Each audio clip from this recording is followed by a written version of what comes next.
Well, this blouse is something I got at Goodwill that I'm not particularly happy with. I bought it because I love roses, I love purple, I love navy blue, I love the fact that it's patterned. And when I tried it on this morning, I still had the tag on it. I had not, I think I bought it 2 or 3 months ago, but I had not remembered that I bought it. So I found it in my closet and I began to try to button it and realized that the button is covered with cloth and the little elastic thing is covered too, and it's just almost impossible to button it. So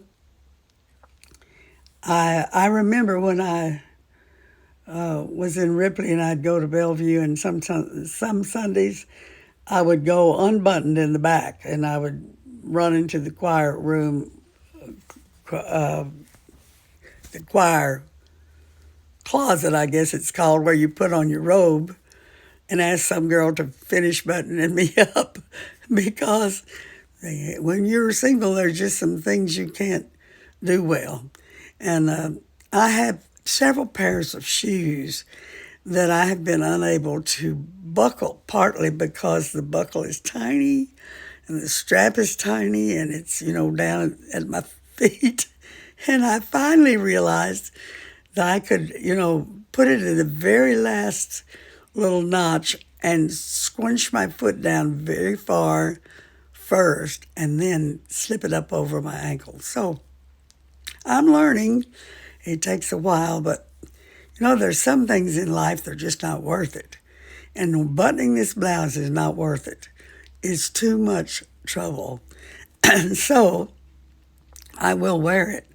But I will wear it over a purple dress or a red dress or a whatever that color is, rose-colored dress or a navy blue dress, and it will get used, but it's sort of toxic. And I thought about, we have some friends in our lives that are that way. When you try repeatedly with somebody and they don't try back, that's a toxic relationship, and you should not allow yourself to be there. Just don't go there. It's not worth it. There's some things in life that aren't worth it. I had a friend in college who sat with me at University Chorus, a cappella choir, the madrigal singers, the operatic chorus, my church, my cafeteria, and it was driving me nuts. I could not be friends with anybody else because she was always in my face. Well, one day I asked her in choir rehearsal, I said, I want you to meet me in the practice room number so-and-so after choir. So she did, and the practice rooms at LSU are small rooms where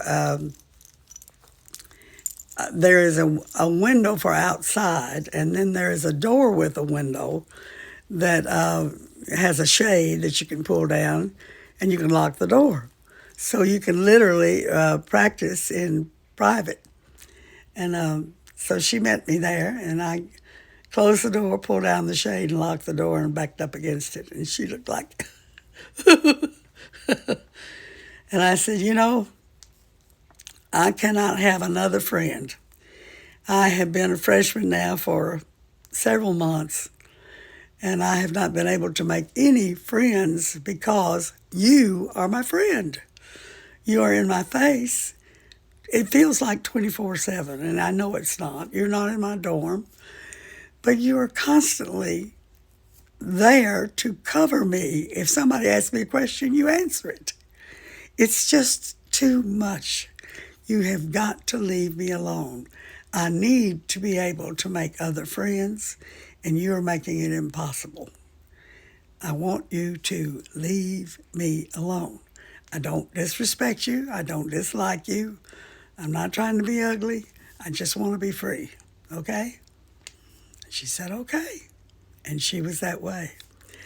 And it was amazing to me how much better I felt, and I think she did too. I think she did too.